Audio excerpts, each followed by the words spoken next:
അജാനൂർ പഞ്ചായത്തിന്റെ വാർഷിക പദ്ധതിയുടെ ഭാഗമായി മത്സ്യത്തൊഴിലാളികളുടെ മക്കൾക്കുള്ള ഫർണിച്ചർ വിതരണം നടത്തി. Panchayat vice president K Sabeesh ഉദ്ഘാടനം നിർവഹിച്ചു.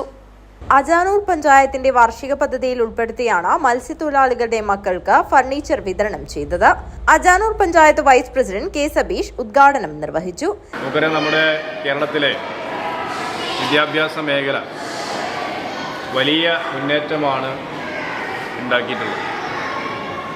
അപ്പോൾ അതിൽ കേരള ഗവൺമെൻറ്, വിദ്യാഭ്യാസ വകുപ്പ് വലിയ നിലയിലുള്ള ഇടപെടൽ നടത്തിയിട്ടുണ്ട്. അപ്പോൾ നമുക്കറിയാം, നമ്മുടെ എല്ലാം വിദ്യാലയങ്ങൾ മികച്ച വിദ്യാലയങ്ങളായി മാറിയിട്ടുണ്ട്. സംസ്ഥാന സർക്കാരിൻ്റെ കിഫ്ബി പദ്ധതിയിൽ ഉൾപ്പെടുത്തി, കാസർഗോഡ് വികസന പാക്കേജിൽ ഉൾപ്പെടുത്തി, പഞ്ചായത്തിൻ്റെയും ജില്ലാ പഞ്ചായത്തിൻ്റെ എല്ലാം സഹായത്തോടെ നമ്മുടെ നാട്ടിലെ LP, UP, ഹൈസ്കൂൾ ഉൾപ്പെടെയുള്ള എല്ലാ വിദ്യാഭ്യാസ സ്ഥാപനങ്ങളിലെയും അടിസ്ഥാന സൗകര്യങ്ങൾ വളരെ മെച്ചപ്പെട്ട നിലയിലേക്ക് വന്നിരിക്കുകയാണ്.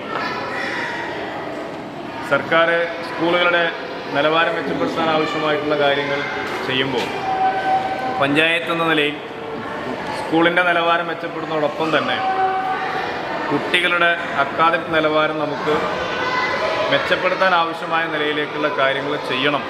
വികസനകാര്യ standing committee chairperson K Meena അധ്യക്ഷത വഹിച്ചു. മെമ്പർമാരായ Raveendran K, Ashokan Ittamal, Hamsa CH, Sathi K, school head master K Mohanan എന്നിവർ സംസാരിച്ചു. ഫിഷറീസ് ഓഫീസർ അബ്ദുള്ള കുഞ്ഞി സ്വാഗതം പറഞ്ഞു. മത്സ്യത്തൊഴിലാളികളുടെ മക്കളായ 20 പേർക്കാണ് തടി കൊണ്ടുള്ള മേശയും കസേരയും അടക്കമുള്ള പഠനോപകരണങ്ങൾ വിതരണം ചെയ്തത്. News bureau, Kanhangad.